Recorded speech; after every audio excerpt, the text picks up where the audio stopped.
CM ದೆಹಲಿಗೆ ತೆರಳುತ್ತಾ ಇದ್ದಂತೆ ರಾಜ್ಯದಲ್ಲಿ ಸಚಿವಾಕಾಂಕ್ಷಿಗಳು ತಮ್ಮದೇ ರೀತಿಯಲ್ಲಿ ಲಾಭಿ ಕಸರತ್ತನ್ನ ಮಾಡ್ತಾ ಇದ್ರು.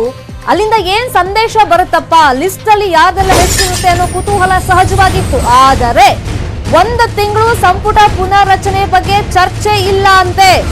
ಹೈಕಮಾಂಡ್ ಈ ಬಗ್ಗೆ ಸ್ಪಷ್ಟವಾಗಿ ಹೇಳಿಬಿಟ್ಟಿದೆ. ಮಾರ್ಚ್ 15ರವರೆಗೆ ನೀವು ಯಾವುದೇ ಕಾರಣಕ್ಕೂ ತಲೆ ಕೆಡಿಸ್ಕೊಳ್ಬೇಡಿ ಅಂತ ಹೈಕಮಾಂಡ್ ಹೇಳಿದೆ. ಜೊತೆಗೆ ನೀವು ದೆಹಲಿಗೂ ಬರಬೇಡಿ ಅಂತ ಸಿಎಂ ಬೊಮ್ಮಾಯಿಗೆ ಅಮಿತ್ ಶಾ ಅವರು ಖಡಕ್ ಸೂಚನೆ ಕೊಟ್ಟಿದ್ದಾರಂತೆ. ನೀವು ಡೆಲ್ಲಿಗೆ ಬಂದ್ರೆ, ಲಿಸ್ಟ್ ತಗೊಂಡ್ಬಂದ್ರೆ ನಿಮ್ ಹಿಂದೆನೆ ಸಚಿವಾಕಾಂಕ್ಷಿಗಳು ದೆಹಲಿಗೆ ಬರ್ತಾರೆ, ಹೈಕಮಾಂಡ್ ನಾಯಕರ ಭೇಟಿಗೆ ಪ್ರಯತ್ನ ಪಡ್ತಾರೆ. ಹಾಗಾಗಿ ನೀವು ಸದ್ಯಕ್ಕೆ ಬರಕ್ ಹೋಗಬೇಡಿ, ಸಚಿವಾಕಾಂಕ್ಷಿಗಳು ಕೂಡ ದೆಹಲಿಗೆ ಬರೋದು ಬೇಡ ಅಂತ ಹೇಳಿ ಬರೀ 5 ನಿಮಿಷ ಮಾತ್ರ ಮಾತಾಡಿ ಕಳಿಸಿದ್ದಾರಂತೆ ಅಮಿತ್ ಶಾ ಸಿಎಂ ಬಸವರಾಜ ಬೊಮ್ಮಾಯಿ ಅವರನ್ನ. ನಾಳೆ ಸಿಎಂ ಜೆಪಿ ನಡ್ಡಾ ಭೇಟಿ ಮಾಡಬೇಕು ಅಂತಿದ್ರು. ಆದ್ರೆ ಈಗ 5 ನಿಮಿಷ ಮಾತುಕತೆ ಆಗಿರೋದು ಅಮಿತ್ ಶಾ ಅವ್ರ ಹತ್ರ ಬೊಮ್ಮಾಯಿ ಅವರು. ಜೊತೆಗೆ ಇನ್ನೊಂದು ತಿಂಗಳು ಸಂಪುಟ ಪುನರ್ರಚನೆ ಬೇಡ ಅಂತ ಹೇಳಿಕೆ ಕೊಟ್ಟಿರೋದ್ರಿಂದ ಈಗ ಜೆಪಿ ನಡ್ಡಾ ಭೇಟಿನೂ ಕೂಡ ಅನುಮಾನ ಅಂತ ಇವಾಗ ವಿಷಯ ಗೊತ್ತಾಗ್ತಾ ಇದೆ.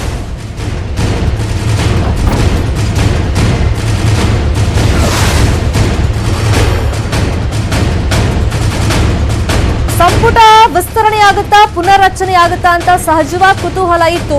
ಒಂದಿಷ್ಟು ಹಿರಿಯ ಸಚಿವರಿಗೆ ಸ್ಕೋಪ್ ಕೊಟ್ಬಿಡ್ತಾರಂತೆ, ಹೊಸ ಮುಖಗಳಿಗೆ ಮಣೆ ಹಾಕ್ತಾರಂತೆ, ಇಂಥದ್ದೆಲ್ಲ ಚರ್ಚೆಗಳಾಗ್ತಾ ಇತ್ತು. ಆದರೆ ಅಮಿತ್ ಶಾ ಅವರನ್ನ ಇವತ್ತು ಬಸವರಾಜ ಬೊಮ್ಮಾಯಿ ಅವರು ಭೇಟಿ ಮಾಡಿದಂತ ಸಂದರ್ಭದಲ್ಲಿ ಇನ್ನೊಂದು ತಿಂಗಳು ಇದ್ರ ಬಗ್ಗೆ ನೀವು ಚರ್ಚೆ ಮಾಡಕ್ ಬರಲೇಬೇಡಿ. ಈಗ ನೀವು ಬಂದ್ರೆ ನಿಮ್ ಹಿಂದೆನೆ ಸಚಿವಾಕಾಂಕ್ಷಿಗಳು ದೆಹಲಿಗೆ ಬರ್ತಾರೆ, ಹೈಕಮಾಂಡ್ ನಾಯಕರ ಭೇಟಿಗೆ ಪ್ರಯತ್ನ ಪಡ್ತಾರೆ. ಈಗ ಹೇಳಿ ಕೇಳಿ ಪಂಚರಾಜ್ಯಗಳಲ್ಲಿ ವಿಧಾನಸಭೆ ಚುನಾವಣೆ ನಡೀತಾ ಇದೆ. ಈ ಟೈಮ್ನಲ್ಲಿ ಅದ್ಯಾವುದು ಬೇಡ ಅಂತ ಹೇಳಿದಾರಂತೆ. ಕೇವಲ 5 ನಿಮಿಷ ಅಷ್ಟೇ ಮಾತುಕತೆ ಆಗಿರೋದು ಅಂತ ಗೊತ್ತಾಗಿದೆ. ನಾಳೆ ಸಿಎಂ ಜೆಪಿ ನಡ್ಡಾ ಅವರು ಭೇಟಿ ಮಾಡಬೇಕು ಅಂತ ಪ್ಲಾನ್ ಅಲ್ಲಿ ಇದ್ರು. ಆದ್ರೆ ಈಗ ನೋಡಿದ್ರೆ ಅಮಿತ್ ಶಾ ಅವರು ಇನ್ನೊಂದು ತಿಂಗಳು ಸಂಪುಟ ಪುನರ್ರಚನೆನೂ ಬೇಡ, ಜೊತೆಗೆ ವಿಸ್ತರಣೆ ಅದು ಯಾವ್ದ್ರಲ್ಲ ಅದ್ರಲ್ಲಿ ಒಂದು ಮಾಡ್ತಾರೆ, ಬಟ್ ಅದು ಕೈ ಹಾಕಕ್ಕೆ ಹೋಗ್ಬೇಡಿ ನೀವು ಆ ವಿಷಯಕ್ಕೆ ಅಂತ ಹೇಳಿದಾರಂತೆ. ಇದೇ ವಿಚಾರವಾಗಿ ಮತ್ತಷ್ಟು ಮಾಹಿತಿಯನ್ನು ಕೊಡೋದಕ್ಕೆ ಫೋನ್ ಸಂಪರ್ಕದಲ್ಲಿ ಜಾಯಿನ್ ಆಗಿದ್ದಾರೆ ನಮ್ಮ ನವದೆಹಲಿ ರಿಪೋರ್ಟರ್ ಧರಣೀಶ್ ಬುಕನ್ಕೆರೆ. ಧರಣೀಶ್, ಸಾಕಷ್ಟು ಕುತೂಹಲ ಇತ್ತು ಸಿಎಂ ದೆಹಲಿ ಕಡೆ ಮುಖ ಮಾಡಿದಾಗ, ಆ ಲಿಸ್ಟ್ ಫೈನಲ್ ಆಗುತ್ತಾ, ಯಾರ ಹೆಸರಿರುತ್ತೆ ಅಂತೆಲ್ಲ ಇತ್ತು. ಬಟ್ ಈಗ ನೋಡಿದ್ರೆ 1 ತಿಂಗಳು ಈ ವಿಚಾರ ಕೈ ಹಾಕಬೇಡಿ ಅಂತ ಹೇಳಿದ್ದಾರೆ ಅಂತ. ಹಾಗಾದ್ರೆ 5 ನಿಮಿಷದಲ್ಲಿ ಅಮಿತ್ ಶಾ ಅವ್ರು ಕೊಟ್ಟಂತ ಸೂಚನೆಗಳು ಏನು ಬಸವರಾಜ ಬೊಮ್ಮಾಯಿ ಅವ್ರಿಗೆ? ಒಂದ್ ರೀತಿಯಲ್ಲಿ ಸಚಿವ ಸಂಪುಟ ಪುನರಚನೆ ಬಗ್ಗೆ ಜಾಸ್ತಿ ಕುತೂಹಲ ಇತ್ತು. ಅದೇ ರೀತಿಯಲ್ಲಿ ಈಗ 5 ರಾಜ್ಯಗಳ ಚುನಾವಣೆ ಹಿನ್ನೆಲೆಯಲ್ಲಿ ಬಿಜೆಪಿ ಹೈಕಮಾಂಡ್ ನಾಯಕರು ಬ್ಯುಸಿ ಆಗಿರುವ ಕಾರಣಕ್ಕೋಸ್ಕರ ಮುಖ್ಯಮಂತ್ರಿ ಬಸವರಾಜ ಬೊಮ್ಮಾಯಿ ಅವರಿಗೆ ಹೈಕಮಾಂಡ್ ನಾಯಕರ ಭೇಟಿಗೆ ಸಮಯಾವಕಾಶ ಸಿಗದೆ ಇರಬಹುದು, ಮತ್ತು ರಾಜ್ಯದ ಸಂಪುಟ ವಿಸ್ತರಣೆ ಅಥವಾ ಪುನರ್ರಚನೆಗೆ ಅವಕಾಶ ಕೊಡ್ಲಿಕ್ಕೆ ಅಥವಾ ಒಟ್ಟಾರೆ ಆ ವಿಷಯವನ್ನ ಚರ್ಚೆ ಮಾಡ್ಲಿಕ್ಕೆ ಸಮಯಾವಕಾಶ ಸಿಗದೆ ಇರಬಹುದು ಅನ್ನುವಂತ ನಿರೀಕ್ಷೆಗಳು ಕೂಡ ಇದ್ವು. ಆದ್ರೆ ಇದೆಲ್ಲದರ ನಡುವೆ ಇವತ್ತು ಕೇಂದ್ರ ಗೃಹ ಸಚಿವರು ಆದಂತಹ ಬಿಜೆಪಿಯ ಪ್ರಭಾವಿ ನಾಯಕ ಅಮಿತ್ ಶಾ ಅವರನ್ನ ಮುಖ್ಯಮಂತ್ರಿ ಬಸವರಾಜ ಬೊಮ್ಮಾಯಿ ಕೇವಲ 5 ನಿಮಿಷಗಳ ಅವಧಿಗೆ ಭೇಟಿಯನ್ನ ಮಾಡಿದ್ದಾರೆ. ಈ ಸಂದರ್ಭದಲ್ಲಿ ಅಮಿತ್ ಶಾ 2-3 ಮಾತುಗಳನ್ನಷ್ಟೇ ಮಾತನಾಡಿದ್ದಾರೆ ಅಂತೇಳಿ ತಿಳಿದು ಬಂದಿದೆ. ಅದರಲ್ಲಿ ನಂಬರ್ 1 ಏನಂತಂದ್ರೆ, ನೀವು ಮಾರ್ಚ್ 15ರವರೆಗೆ ಮತ್ತೆ ನಮ್ಮನ್ನ ಸಂಪರ್ಕ ಮಾಡಬೇಡಿ, ನಾವು ಈ ವಿಷಯ ಸಂಬಂಧಪಟ್ಟಂತೆ ಯಾವುದೇ ರೀತಿ ಚರ್ಚೆ ಮಾಡಲ್ಲ ಅಂತೇಳಿ ಹೇಳಿದ್ದಾರೆ. ಅದಲ್ಲದೆ ಮಾರ್ಚ್ 15ರವರೆಗೆ ನೀವು ದೆಹಲಿಗೆನೆ ಬರಬೇಡಿ, ನೀವಷ್ಟೇ ಅಲ್ಲ ಬೇರೆ ಸಚಿವಾಕಾಂಕ್ಷಿಗಳು ಕೂಡ ದೆಹಲಿಗೆ ಬರೋದು ಬೇಡ ಅನ್ನುವಂತ ಮಾತುಗಳನ್ನ ಅವರು ಹೇಳಿದ್ದಾರೆ ಅಂತೇಳಿ ಗೊತ್ತಾಗ್ತಾ ಇದೆ. ಇದರಿಂದಾಗಿ ಬಹಳ ಸ್ಪಷ್ಟವಾಗಿ ಗೊತ್ತಾಗ್ತಾ ಇದೆ ಏನು ಅಂತಂದ್ರೆ, ಇನ್ನೂ 1 ತಿಂಗಳ ಮಟ್ಟಿಗೆ ಅಂದ್ರೆ ಕಡೆ ಪಕ್ಷ ಮಾರ್ಚ್ 15ರವರೆಗೆ ರಾಜ್ಯದ ಸಂಪುಟ ಪುನರಚನೆ ಅಥವಾ ವಿಸ್ತರಣೆಯ ಕಸರತ್ತು ಮುಂದೂಡಿಕೆ ಆಗಿದೆ ಅಂತ. ಸೊ ಯಾವಾಗ ಅಮಿತ್ ಶಾ ಈ ರೀತಿ ಮುಖ್ಯಮಂತ್ರಿ ಬಸವರಾಜ ಬೊಮ್ಮಾಯಿಗೆ ಹೇಳಿದ್ರು, ಹಾಗಾಗಿ ಈಗ ನಾಳೆ ಮುಖ್ಯಮಂತ್ರಿ ಬಸವರಾಜ ಬೊಮ್ಮಾಯಿ ಅಂದ್ಕೊಂಡಿದ್ರು ಬಿಜೆಪಿಯ ರಾಷ್ಟ್ರೀಯ ಅಧ್ಯಕ್ಷ ಜೆಪಿ ನಡ್ಡಾ ಅವರನ್ನ ಭೇಟಿ ಮಾಡ್ಬೇಕು ಅಂತ. ಸೊ ಈಗ ಆ ಭೇಟಿ ಕೂಡ ಅನುಮಾನಾಸ್ಪದವಾಗಿದೆ. ಯಾಕೆಂದ್ರೆ ಇವರೇ ಹಿಂಗ್ ಹೇಳಿದ್ಮೇಲೆ ಮತ್ತೆ ಭೇಟಿ ಮಾಡಿ ಪ್ರಯೋಜನ ಏನು ಅನ್ನುವ ಕಾರಣಕ್ಕೋಸ್ಕರ. ಜೊತೆಗೆ ಜೆಪಿ ನಡ್ಡಾ ಉತ್ತರ ಪ್ರದೇಶದ ಚುನಾವಣಾ ಬ್ಯುಸಿಯಲ್ಲಿದ್ದಾರೆ, ಈಗಲೂ ಕೂಡ ಉತ್ತರ ಪ್ರದೇಶದ ಪ್ರವಾಸದಲ್ಲಿದ್ದಾರೆ. ಮಧ್ಯರಾತ್ರಿ ಅವರು ದೆಹಲಿಗೆ ಬರ್ಬೋದು, ಹಾಗಾಗಿ ನಾಳೆ ಬೆಳಿಗ್ಗೆ ಅವರ ಭೇಟಿ ಮಾಡ್ಬೋದು ಅಂತ ಇತ್ತು. ಆದ್ರೆ ಈಗ ಆ ಭೇಟಿ ಕೂಡ ಅನುಮಾನಾಸ್ಪದವಾಗಿದೆ. ಸೊ ಒಟ್ಟಾರೆಯಾಗಿ ಕಡೆ ಪಕ್ಷ 1 ತಿಂಗಳ ಮಟ್ಟಿಗೆ ರಾಜ್ಯದ ಸಚಿವ ಸಂಪುಟ ಪುನರಚನೆ ಅಥವಾ ವಿಸ್ತರಣೆ ಈ ಕಸರತ್ತು ಮುಂದೂಡಿಕೆ ಆಗಿದೆ Sharmita. Fine, thank you Dharanish Bukkanakere ತಮ್ಮೆಲ್ಲ ಇನ್ಫಾರ್ಮೇಶನ್ಗೆ. ಇನ್ನೊಂದು ತಿಂಗಳುಗಳ ಕಾಲ, ಅಲ್ಲಿಗೆ ಮಾರ್ಚ್ 15 ತನಕ ನೀವು ಈ ಸಚಿವ ಸಂಪುಟ ವಿಸ್ತರಣೆ ಅಥವಾ ಪುನರ್ರಚನೆ ಏನಾಗುತ್ತೆ ನೋಡ್ಬೇಕು. ನಮಗೂ ಕುತೂಹಲ ಇದೆ, ಅದ್ರ ಬಗ್ಗೆ ಮಾತಾಡಕ್ ಬರಬೇಡಿ. ನೀವು ಬಂದ್ರೆ ಸಚಿವಾಕಾಂಕ್ಷಿಗಳು ಬರ್ತಾರೆ. ಹೇಳಿ ಕೇಳಿ ಪಂಚರಾಜ್ಯ ವಿಧಾನಸಭೆ ಚುನಾವಣೆ ಇದೆ, ಅದೆಲ್ಲ ಮುಗಿಲಿ, ಅದಾದ್ಮೇಲೆ ಇದಕ್ಕೆ ನಾವು ಈ ಕಡೆ ಗಮನ ಕೊಡೋಣ ಅಂತ ಅಮಿತ್ ಶಾ ಅವರು ಹೇಳಿದ್ದಾರೆ. ಕೇವಲ 5 ನಿಮಿಷ ಅಷ್ಟೇ ಭೇಟಿ ಸಾಧ್ಯ ಆಗಿದ್ದು, ಮಾತುಕತೆ ನಡೆದಿದ್ದು. ಹಾಗಾಗಿ ಈ ವಿಷಯವನ್ನ ಬಹುಶಃ ಇನ್ನೊಂದು ತಿಂಗಳು ಅಲ್ಲಿಗೆ ಕೈ ಬಿಡುವಂತ ಚಾನ್ಸಸ್ ಇದೆ. 1.5 ತಿಂಗಳಿಂದ ರಾಜ್ಯದಲ್ಲಿ ಕೋಲಾಹಲ ಎಬ್ಸಿರುವಂತಹ ಹಿಜಾಬ್ ಮತ್ತು ಕೇಸರಿ ಕಹಳೆಗೆ ನಾಳೆ ಮುಕ್ತಿ ಸಿಗುತ್ತಾ ಅನ್ನೋ ಆಶಾಭಾವನೆ. ಯಾಕಂದ್ರೆ ನಾಳೆ ಹೈಕೋರ್ಟ್ನಲ್ಲಿ ಹಿಜಾಬ್ ತೀರ್ಪು ಬರುವಂತ ನಿರೀಕ್ಷೆ ಇದೆ. ಸಂಸತ್ನಲ್ಲೂ ಇವತ್ತು ಹಿಜಾಬ್ ಪ್ರಕರಣ ಪ್ರತಿಧ್ವನಿಸಿದ್ರೆ ರಾಜ್ಯದಲ್ಲಿ ಮತ್ತೆ ಹಿಜಾಬ್ ಪರ ವಿರುದ್ಧ ಪ್ರತಿಭಟನೆಗಳಾಯಿತು.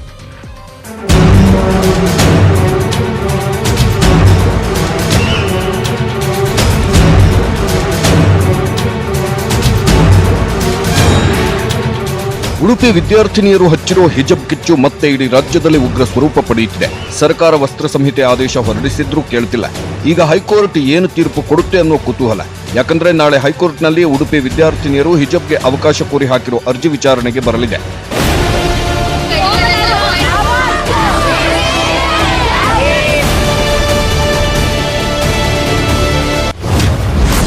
ಹಿಜಬ್ ಕೇಳ್ತಿರೋ ವಿದ್ಯಾರ್ಥಿಗಳ ವಿರುದ್ಧ ತನಿಖೆ.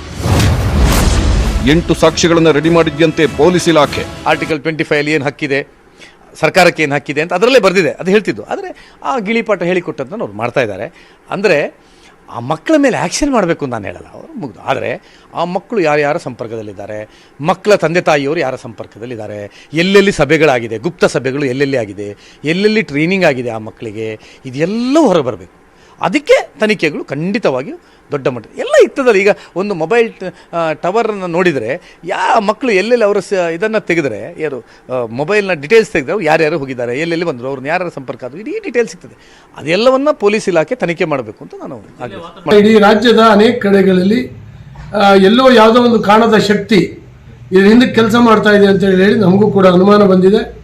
ಪೊಲೀಸ್ ಇಲಾಖೆಗೆ ಈಗಾಗಲೇ ನಿರ್ದೇಶನ ಹೋಗಿದೆ. ಇದ್ರ ಹಿಂದಕ್ಕೆ ಯಾರಿದ್ದಾರೆ, ಏನು ತಂತ್ರ ಅವ್ರದ್ದು ಅನ್ನುವಂಥದ್ದನ್ನು ಕೂಡ ಯೋಚನೆ ಮಾಡಬೇಕು, ಅದು ನೋಡಬೇಕು ಅಂತೇಳಿ ಹೇಳಿ ಈಗಾಗಲೇ ಹೇಳಿದ್ದೇವೆ. ಕಾಲೇಜುಗಳ ಆಡಳಿತ ಮಂಡಳಿಗೆ ಎಲ್ಲ ರೀತಿಯಿಂದ ಪೊಲೀಸಿನ ರಕ್ಷಣೆ ಕೊಡಬೇಕು ಅನ್ನುವಂಥದ್ದು ಕೂಡ ಈಗಾಗಲೇ ನಿರ್ದೇಶನ ಹೋಗಿದೆ. ಪೊಲೀಸ್ ಇಲಾಖೆಯನ್ನು ತನಿಖೆ ನಡೆಸಿ ಸರ್ಕಾರಕ್ಕೆ ವರದಿ ಕೊಟ್ಟಿದೆ. ಸರ್ಕಾರಿ ಪರ ವಕೀಲರು ನಾಳೆ ಹೈಕೋರ್ಟ್ನಲ್ಲೂ ಈ ವರದಿ ಕೊಡ್ತಾರೆ. ಆದರೆ ರಾಜ್ಯದ ಶೈಕ್ಷಣಿಕ ಕಾನೂನು ಏನ್ ಹೇಳುತ್ತೆ, ಈ ಹಿಂದೆ ಹಿಜಬ್ ವಿಷಯದಲ್ಲಿ 3 ನ್ಯಾಯಾಲಯಗಳು ಏನ್ ತೀರ್ಪು ಕೊಟ್ಟಿತ್ತು ಅನ್ನೋದನ್ನ ನೋಡೋಣ. ರಾಜ್ಯದ ಶೈಕ್ಷಣಿಕ ಕಾನೂನು ಏನು ಹೇಳುತ್ತೆ ಅಂತ ನೋಡೋದಾದ್ರೆ, ಕರ್ನಾಟಕ ಶಿಕ್ಷಣ ಕಾಯ್ದೆ 1983ರ ವಸ್ತ್ರ ಸಂಹಿತೆ ಬಗ್ಗೆ ಉಲ್ಲೇಖವಿದೆ. ಐಪಿಸಿ 7 ಪರಿಚ್ಛೇದ 2ರ ಸೆಕ್ಷನ್ ಪ್ರಕಾರ ಶೈಕ್ಷಣಿಕ ಪಠ್ಯಕ್ರಮ ಸರ್ಕಾರದ ಅಧಿಕಾರ. ಪಠ್ಯಕ್ರಮ ನೈತಿಕ ಮೌಲ್ಯಯುತ ಶಿಕ್ಷಣಕ್ಕೆ ಒತ್ತು ನೀಡುವಂತಿರಬೇಕು. ಎಲ್ಲ ಜಾತಿ, ಭಾಷೆ, ಪ್ರಾಂತೀಯ ಭೇದಗಳನ್ನ ಮೀರುವಂತಿರಬೇಕು. ಮಹಿಳೆಯ ಘನತೆಗೆ ಕುಂದು ಉಂಟಾಗುವಂತಹ ಆಚರಣೆ ತ್ಯಜಿಸಬೇಕು ಅಂತ ಹೇಳಿದೆ. ಕರ್ನಾಟಕ ಆ್ಯಕ್ಟಲ್ಲಿ ಏನಿದೆ, ರೂಲ್ ಏನು ಹೇಳುತ್ತೆ ಅನ್ನುವಂಥದ್ದನ್ನು ತಿಳಿಸ್ಬೇಕು ಅನ್ನೋದಕ್ಕೋಸ್ಕರ, ಕ್ಲಾರಿಟಿ ಕೊಡಬೇಕು ಅನ್ನೋಕ್ಕೋಸ್ಕರ ನಾನು ನಿನ್ನೆ ಸರ್ಕ್ಯುಲರ್ ಮಾಡಿದ್ದೀವಿ ನಾವು. ಅದರಲ್ಲಿ ಸ್ಪಷ್ಟವಾಗಿ ಕರ್ನಾಟಕ ಎಜುಕೇಷನ್ ಆ್ಯಕ್ಟ್ 1983 ಅದರಲ್ಲಿ ರೂಲ್ ಆ್ಯಕ್ಟಲ್ಲಿ ಇದು 135 ಪ್ರಕಾರ ಸರ್ಕಾರಕ್ಕೆ ಈಕ್ವಾಲಿಟಿ ಮೇಂಟೈನ್ ಮಾಡೋ ದೃಷ್ಟಿಯಿಂದ, ಬ್ರದರ್ಹುಡ್ ಮೇಂಟೈನ್ ಮಾಡೋ ದೃಷ್ಟಿಯಿಂದ, ಸಮಾನ ಅವಕಾಶವನ್ನು ಸೃಷ್ಟಿ ಮಾಡೋ ದೃಷ್ಟಿಯಿಂದ ರೂಲ್ 11ನಲ್ಲಿ ಸಮವಸ್ತ್ರವನ್ನು ಹಾಕಬಹುದು ಅಂಥೇಳಿ ಎಲ್ಲ ಇನ್ಸ್ಟಿಟ್ಯೂಷನ್ಸ್ಗಳಿಗೂ ಅವಕಾಶ ಕೊಟ್ಟಿದೆ. ಇನ್ನು ಹಿಜಬ್ ಆಗಲಿ, ಕೇಸರಿ ಶಾಲು ಹಾಕುವ ವಿಷಯದಲ್ಲಾಗಲಿ ಈ ಹಿಂದೆ ಎದ್ದಿದ್ದ ವಿವಾದಗಳ ಬಗ್ಗೆ ದೇಶದ ಹಲವು ನ್ಯಾಯಾಲಯಗಳು ಏನು ತೀರ್ಪು ಕೊಟ್ಟಿದೆ ಅಂತ ನೋಡೋಣ. ಬಾಂಬೆ ಹೈಕೋರ್ಟ್ 2001ರಲ್ಲಿ Fatima Hussain versus Bharat education society ಪ್ರಕರಣದ ವಿಚಾರಣೆ ನಡೆಸಿತ್ತು. ಆಗ ಶಾಲೆಯಲ್ಲಿ ಹಿಜಬ್ ಧರಿಸಲು ಅವಕಾಶ ಕೋರಿದ್ದ ಫಾತಿಮಾಗೆ ಹಿಜಬ್ ಧರಿಸದಂತೆ ನಿಷೇಧ ಹೇರಿದ್ದ ಶಾಲೆ ಪ್ರಾಂಶುಪಾಲರ ಪರವಾಗಿ 2001ರಲ್ಲಿ ಬಾಂಬೆ ಕೋರ್ಟ್ ತೀರ್ಪು ನೀಡಿತ್ತು. ಹಿಜಬ್ ಸಂವಿಧಾನದ 25ನೇ ವಿಧಿ ಉಲ್ಲಂಘನೆ ಅಂದಿತ್ತು. ಮದ್ರಾಸ್ನಲ್ಲಿ V Kamalam versus doctor MGR medical ಯೂನಿವರ್ಸಿಟಿಯಲ್ಲೂ ಇಂಥದ್ದೇ ಪ್ರಕರಣ ಆಗಿತ್ತು. ಕಾಲೇಜಿನ ನಿಗದಿತ ವಸ್ತ್ರ ಸಂಹಿತೆಯನ್ನ ವಿದ್ಯಾರ್ಥಿನಿ ವಿರೋಧಿಸಿದ್ರು. ವಿದ್ಯಾರ್ಥಿನಿಯರು ಸೀರೆ ತೊಟ್ಟು ಬರುವಂತೆ ಕಾಲೇಜು ನಿಯಮ ಹೇರಿತ್ತು. ಆದರೆ ತಾನು ಚೂಡಿದಾರ್ ಧರಿಸುವುದಾಗಿ ವಿದ್ಯಾರ್ಥಿನಿ ಪಟ್ಟು ಹಿಡಿದಿದ್ರು. ಆಗ ಯೂನಿವರ್ಸಿಟಿಯ ವಸ್ತ್ರ ಸಂಹಿತೆಯನ್ನ ಕೋರ್ಟ್ ಎತ್ತಿ ಹಿಡಿದಿತ್ತು. ಹಾಗೆ ಕೇರಳದಲ್ಲಿ ಫಾತಿಮಾ ನಸೀನ್ ವರ್ಸಸ್ ಕೇರಳ ಖಾಸಗಿ ಶಾಲೆ ವಸ್ತ್ರ ಸಮಿತಿ ಪ್ರಕರಣದಲ್ಲಿ ಹಿಜಾಬ್ ಧರಿಸಿ ಬರುತ್ತೇವೆ ಎಂದು ಪಟ್ಟು ಹಿಡಿದಿದ್ರು ವಿದ್ಯಾರ್ಥಿನಿಯರು. ಡ್ರೆಸ್ ಕೋಡ್ ಪಾಲಿಸುವಂತೆ ಶಾಲಾ ಆಡಳಿತ ಮಂಡಳಿ ನೋಟಿಸ್ ನೀಡಿತ್ತು. ಪಟ್ಟು ಸಡಿಲಿಸದ ವಿದ್ಯಾರ್ಥಿನಿಯರು ಪ್ರಕರಣ ನ್ಯಾಯಾಂಗದ ಅಂಗಳಕ್ಕೆ ತಗೊಂಡೋದ್ರು. ಆಮೇಲೆ ಶಾಲಾ ವಸ್ತ್ರ ಸಂಹಿತೆಯನ್ನೇ ಪಾಲಿಸುವಂತೆ ಸೂಚಿಸಿತ್ತು ಕೇರಳ ಹೈಕೋರ್ಟ್.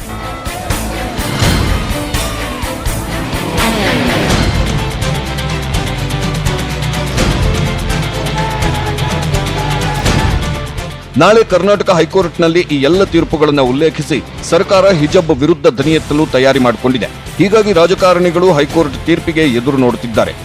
ಶಾಂತಿಯನ್ನು ಕಾಪಾಡಬೇಕು, ಯಾರೂ ಕೂಡ ಶಾಂತಿ ಕದಲುವಂಥ ಕೆಲಸ ಮಾಡಬಾರ್ದು. ಏನು ಸರ್ಕಾರ ಸುತ್ತೋಲೆ ಇದೆ, ಎಲ್ಲರೂ ಪರಿಪಾಲನೆ ಮಾಡಿ ನಾಳೆ ಕೋರ್ಟ್ ಆದೇಶ ಬರ್ತದೆ.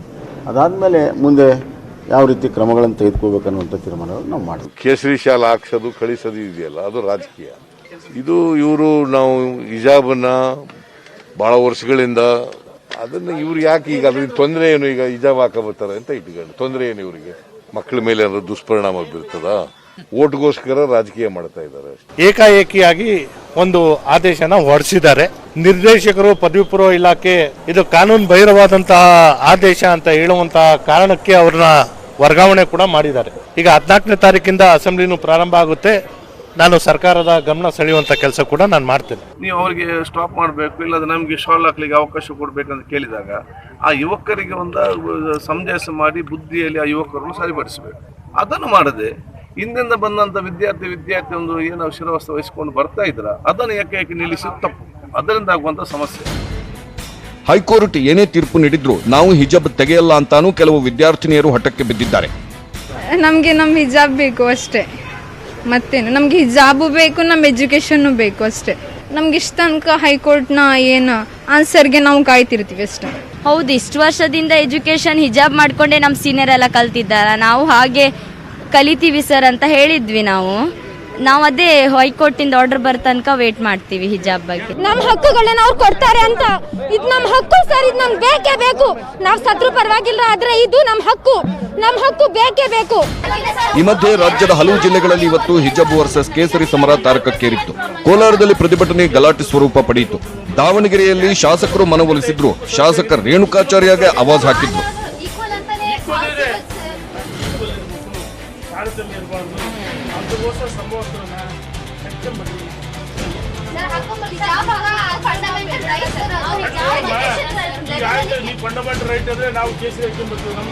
ಸಮವಸ್ತ್ರದ ವಿವಾದ ನಾಳೆ ಹೈಕೋರ್ಟ್ನಲ್ಲಿ ವಿಚಾರಣೆಗೆ ಬರಲಿದೆ.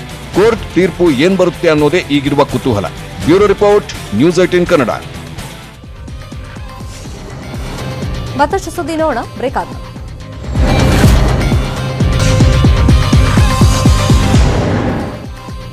Welcome back. ಲೋಕಸಭೆಯಲ್ಲಿ ಪ್ರಧಾನಿ ನರೇಂದ್ರ ಮೋದಿ ಕಾಂಗ್ರೆಸ್ ವಿರುದ್ಧ ಕೆಂಡಕಾರಿದ್ದಾರೆ. ಮೊದಲು ಗಾನಕೋಗಿಲೆ ಲತಾ ಮಂಗೇಶ್ಕರ್ ನಿಧನಕ್ಕೆ ಸಂತಾಪ ಸೂಚಿಸಿದ್ರು. ನಂತರ ಮಾತನಾಡಿದ ಪ್ರಧಾನಿ ಕಾಂಗ್ರೆಸ್ ಪಕ್ಷದ ವಿರುದ್ಧ 1 ಗಂಟೆಗೂ ಹೆಚ್ಚು ಕಾಲ ವಾಗ್ದಾಳಿ ನಡೆಸಿದ್ರು. ದೇಶದಲ್ಲಿ ಕಾಂಗ್ರೆಸ್ ವಿಭಜನೆಯ ಬೀಜ ಬಿತ್ತುತ್ತಾ ಇದೆ. ಕಾಂಗ್ರೆಸ್ ತುಕಡೆ ಗ್ಯಾಂಗ್ನ ಲೀಡರ್ ಅಭಿವೃದ್ಧಿಯನ್ನ ಸಹಿಸಲ್ಲ. ಕೊರೋನಾ ಸೋಂಕು ದೇಶಕ್ಕೆ ಹಬ್ಬುವಂತೆ ಮಾಡಿದ್ರು. ಕಾಂಗ್ರೆಸ್ನ ಗುಲಾಮ್ಗಿರಿಯಲ್ಲಿ ಈಗಲೂ ಹಲವು ನಾಯಕರಿದ್ದಾರೆ ಅಂತೆಲ್ಲ ಆಕ್ರೋಶವನ್ನು ವ್ಯಕ್ತಪಡಿಸಿದರು.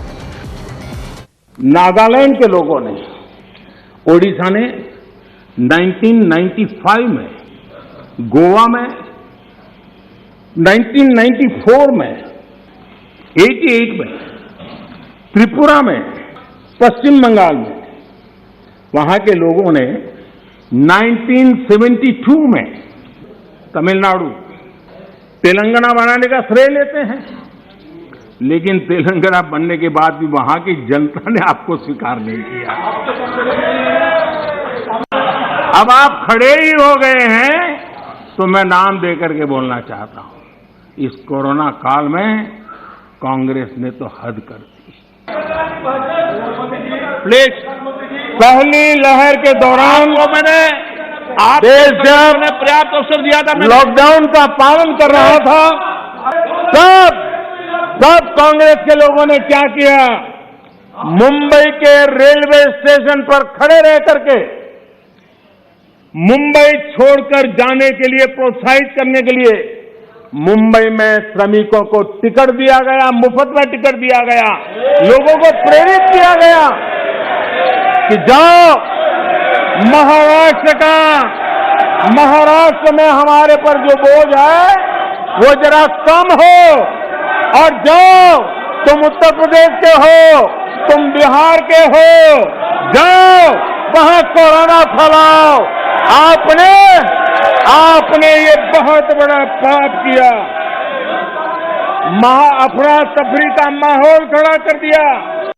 इस सरकार का अंत विरोध करने की जिनको आदत लग गई है, सुबह सुबह शुरू हो जाते हैं। और यहां मैंने देखा, हमारे अजय रंजन जी कह रहे थे, क्या रखा है, मोदी मोदी मोदी मोदी करते रहते हो, है यही कर रहे थे। हाँ, सब लोग मोदी मोदी मोदी बोल रहे हैं, आप क्यों बोल रहे हैं?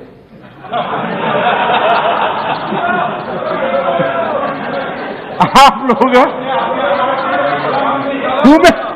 सुबह होते ही शुरू हो जाते हैं। एक पल आप लोग एक पल मोदी के बिना नहीं बिता सकते। अरे मोदी तो आपकी प्राण शक्ति है। माननीय अध्यक्ष जी, इस बात को हमें समझना होगा, सैकड़ों वर्षों का गुलामी कालखंड, उसकी जो मानसिकता है, वो आजादी के 75 साल के बाद भी कुछ लोग बदल नहीं पाए।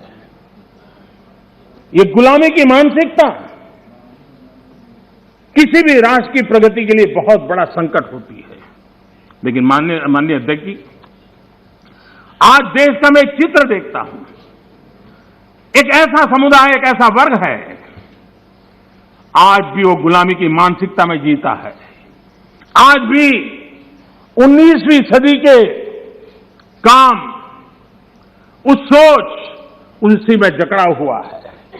और 20वीं सदी के जो कानून है, वही कानून उसको कानून लगते हैं। माननीय अध्यक्ष जी, गुलामी की मानसिकता, इन 19वीं सदी का रहन सहन, 20वीं सदी के कानून 21वीं सदी की आकांक्षाएं पूरी नहीं कर सकते। 21वीं सदी के अनुकूल हमें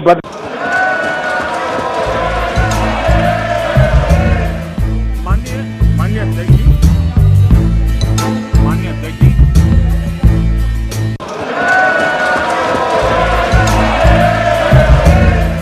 माननीय अध्यक्ष जी,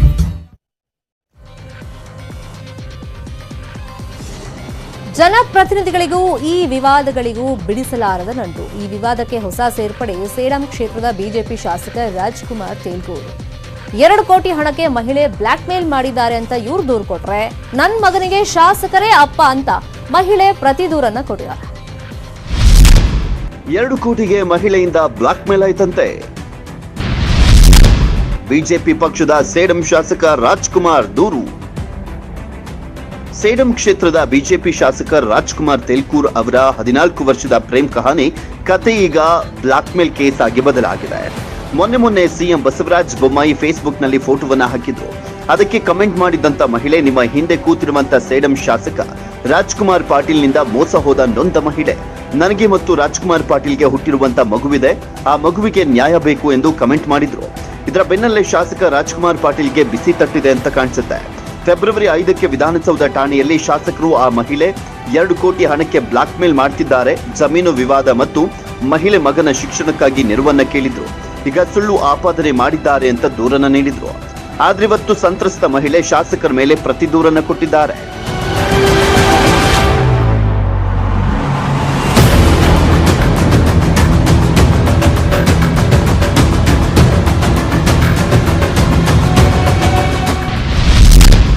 ಸೇಡಂ ಶಾಸಕರಿಂದ ನನಗೆ ಮಗ ಹುಟ್ಟಿದ್ದಾನೆ,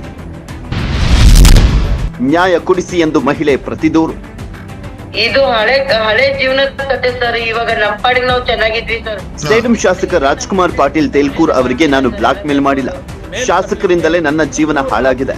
ಶಾಸಕರಿಂದ ನನಗೆ ಮಗ ಹುಟ್ಟಿದ್ದಾನೆ, ಅವನಿಗೆ ಅವರೇ ಅಪ್ಪ. ಇದನ್ನ ಒಪ್ಪಿಕೊಳ್ತಿಲ್ಲ, ನನಗೆ ನ್ಯಾಯ ಕೊಡಿಸಿ ಅಂತ ಇವತ್ತು ಮಹಿಳೆ ಬೆಂಗಳೂರು ಪೊಲೀಸ್ ಕಮಿಷನರ್ ಕಚೇರಿಯಲ್ಲಿ ದೂರನ್ನ ದಾಖಲಿಸಿದ್ದಾರೆ. ಫೆಬ್ರವರಿ 5ರಂದು ಶಾಸಕ ದೂರು ಕೊಡ್ತಿದ್ದಂತೆ ಫೆಬ್ರವರಿ 6 ಬೆಳಗ್ಗೆ 7:48 ಪೊಲೀಸರು ಮಫ್ತಿಯಲ್ಲಿ ಬಂದು ಮಹಿಳೆಯನ್ನ ಕರ್ಕೊಂಡು ಹೋಗಿದ್ರು. ವಿಚಾರಣೆನೂ ಕೂಡ ಮಾಡಿದ್ರು. ವಿಚಾರಣೆ ವೇಳೆ ಮಾಧ್ಯಮಗಳ ಮುಂದೆ ಹೋಗಬಾರ್ದು, ಕಾಂಗ್ರೆಸ್ ಪಕ್ಷದಿಂದ ಒತ್ತಡ ಇತ್ತು ಅಂತ ಪತ್ರ ಬರೆದುಕೊಡ್ಲಿಕ್ಕೆ ಪೊಲೀಸರೇ ಬೆದರಿಕೆ ಹಾಕಿದ್ರು ಅಂತ ಮಹಿಳೆ ಆರೋಪಿಸುತ್ತಿದ್ದಾರೆ. ಆದ್ರೆ ಆ ಮಹಿಳೆಯ ಮಗನಿಗೆ ಅಪ್ಪ ನಾನಲ್ಲ ಅಂತ ಸೇಡಂ ಶಾಸಕ ಹೇಳ್ತಿದ್ರೆ DNA ಟೆಸ್ಟ್ ಮಾಡಿಸೋಣ ಅಂತ ಮಹಿಳೆ ಸವಾಲನ್ನ ಹಾಕಿದ್ದಾರೆ. ಕಾಂಗ್ರೆಸ್ ಅವರು ನನ್ಗೆ ಅವನ್ ವಿರುದ್ಧ ನಿಂತ್ಕೊಳ್ಳಕ್ಕೆ ಉತ್ಸಾಹ ಮಾಡಿದ್ದಾರೆ ಅಂತ ಹೇಳ್ಬಿಟ್ಟು ನಾನು ಬರ್ಕೊಡ್ಬೇಕಂತೆ. ಸತ್ಯ ಯಾವುದು ಸುಳ್ಳು ಯಾವುದು ಅನ್ನೋದು ಬಿಜೆಪಿ ಶಾಸಕ ರಾಜ್ಕುಮಾರ್ ಮತ್ತು ಸಂತ್ರಸ್ತ ಮಹಿಳೆಗೆ ಚೆನ್ನಾಗಿ ಗೊತ್ತಿದೆ. ಪ್ರಕರಣ ಕೋರ್ಟ್ ಮೆಟ್ಟಿಲೇರಿದೆ. ಒಂದಂತೂ ಸತ್ಯ, ಎಲೆಕ್ಷನ್ ಹತ್ತಿರ ಆಗ್ತಿದ್ದಂತೆ ಜನಪ್ರತಿನಿಧಿಗಳ ಸತ್ಯ ಮಿಥ್ಯದ ಕತೆ ಅನಾವರಣ ಆಗ್ತಾ ಇದೆ. Bureau report, news 18 Kannada. ಇನ್ನು ಸೇಡಂ ಶಾಸಕರ ವಿರುದ್ಧ ಮಹಿಳೆಯಿಂದ ಕಿರುಕುಳ ಆರೋಪ ಹಿನ್ನೆಲೆಯಲ್ಲಿ ಮಹಿಳಾ ಆಯೋಗದಿಂದ ಸುಮಟೋ ಕೇಸ್ ದಾಖಲಾಗಿದೆ. ಆರೋಪ ಮಾಡ್ತಿರೋ ಮಹಿಳೆಗೆ ರಕ್ಷಣೆ ಕೊಡುವುದಕ್ಕೆ ಪೊಲೀಸರಿಗೆ ಸೂಚಿಸಲಾಗಿದೆ. ಪೊಲೀಸ್ ಕಮಿಷನರ್ ಕಮಲ್ ಪಂತ್ ಅವರಿಗೆ ಕರೆ ಮಾಡಿ ಮಹಿಳಾ ಆಯೋಗ ವರದಿ ಕೇಳಿದೆ. ಈಗಾಗಲೇ ನಿಮ್ಮ ಮಾಧ್ಯಮದ ಮುಖಾಂತರ ನನಗೆ ತಿಳಿದು ಬಂತು. ಅದನ್ನು ನಾನು ಸುಮೋಟೋ ಕೇಸು ದಾಖಲೆ ಮಾಡ್ಕೊಂಡಿದ್ದೀನಿ. ಈಗಾಗಲೇ ನಾನು ಕಮಿಷನರ್ ಪೊಲೀಸ್ ಅವ್ರಿಗೂ ನಾನು ಮಾತಾಡಿದೆ. ಕಮಲ್ ಪಂತ್ ಸರ್ ಮೀಟಿಂಗಲ್ಲಿ ಇದ್ದಾರೆ ಅನಿಸುತ್ತೆ, ರಿಸೀವ್ ಮಾಡಿಲ್ಲ. ನಾನು ನಮ್ಮ DG ಪ್ರವೀಣ್ ಸೂದ್ ಸರ್ ಹತ್ರ ನಾನು ಮಾತಾಡಿದೆ. ಈ ಥರ ನಾನು ತಮಗೆ ಕಳಿಸ್ತಾ ಇದ್ದೀನಿ ಸರ್, ಆ ಸಂತ್ರಸ್ತೆ ಹೆಣ್ಣು ಮಗಳಿಗೆ ಪ್ರೊಟೆಕ್ಷನ್ ಕೊಡಬೇಕು ಅಂತ ಹೇಳಿದ್ದೀನಿ. ಖಂಡಿತವಾಗ್ಲೂ ನಾವು ಇದನ್ನು ಸುಮೋಟೋ ಕೇಸು ದಾಖಲೆ ಮಾಡ್ಕೊಂಡಿದ್ದೀವಿ. ಆ ಸಂತ್ರಸ್ತೆ ಹೆಣ್ಣು ಮಗಳಿಗೆ ಪ್ರೊಟೆಕ್ಷನ್ ಕೊಡೋಕ್ಕೆ ಈಗಾಗಲೇ ನಾನು DG ಅವರ ಹತ್ರ ನಾನು ಡಿಸ್ಕಸ್ ಮಾಡಿ ಮಾತಾಡಿದೆ. ಅಂದರೆ ಆ ಹೆಣ್ಣು ಮಗಳಿಗೆ ತನಗೇನಾದರೂ ಒಂದು ಇದು ರಕ್ಷಣೆ ಬೇಕಂದ್ರೆ ನೋಡಿ ಮಹಿಳೆ. ಮತ್ತಷ್ಟು ಸುದ್ದಿ ನೋಡೋಣ, ಬ್ರೇಕ್ ಆಗುತ್ತೆ.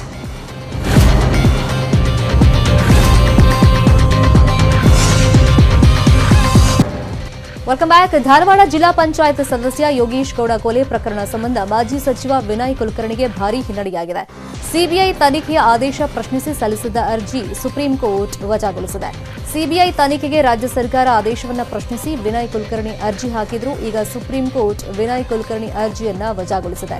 ಈ ಬಗ್ಗೆ ಪ್ರತಿಕ್ರಿಯೆ ಕೊಟ್ಟಿರುವಂತಹ ಮೃತ ಯೋಗೀಶ್ ಗೌಡ ಸಹೋದರ ಗುರುನಾಥ್ ಗೌಡ, ಈ ಪ್ರಕರಣದಲ್ಲಿ ನಮ್ಮ ಹೋರಾಟಕ್ಕೆ ಜಯ ಸಿಗುತ್ತೆ ಅನ್ನೋ ಭರವಸೆ ಇದೆ. ಬೆಂಗಳೂರು ನ್ಯಾಯಾಲಯದಲ್ಲಿ ವಿಚಾರಣೆ ಆರಂಭವಾಗಲಿದೆ. ನ್ಯಾಯಾಲಯದ ಈ ಆದೇಶದಿಂದ ನಮ್ಮ ಹೋರಾಟಕ್ಕೆ ಬಲ ಬಂದಂತಾಗಿದೆ ಅಂತ ವಿಶ್ವಾಸ ವ್ಯಕ್ತಪಡಿಸಿದ್ದಾರೆ.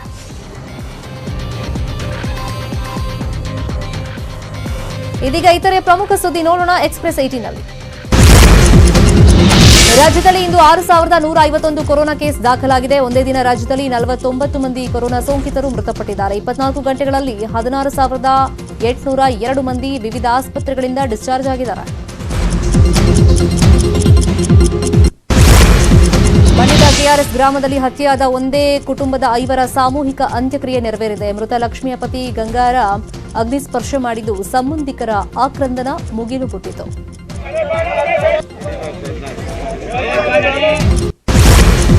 ಜಮ್ಮು ಕಾಶ್ಮೀರದ ಘಂದೇರ್ ಬಾಲ್ ಎಂಬಲ್ಲಿ ಗ್ರೆನೇಡ್ ದಾಳಿಯಾಗಿದೆ. ಭದ್ರತಾ ಪಡೆ ಗುರಿಯಾಗಿಸಿಕೊಂಡು ಭಯೋತ್ಪಾದಕರು ದಾಳಿ ನಡೆಸಿರುವುದು ಗೊತ್ತಾಗಿದೆ. ಇದು ಇವತ್ತಿನ ಅಗ್ರ ರಾಷ್ಟ್ರೀಯ ವಾರ್ತೆ. ಇದೀಗ ಬಿಗ್ ಸ್ಟೋರಿ ನೋಡೋ ಟೈಮ್. ನೋಡ್ತಾರೆ ನ್ಯೂಸ್ 18 ಕನ್ನಡ. ಜಾಲ ನಮ್ಮದು, ಬಲ ನಿಮ್ಮದು.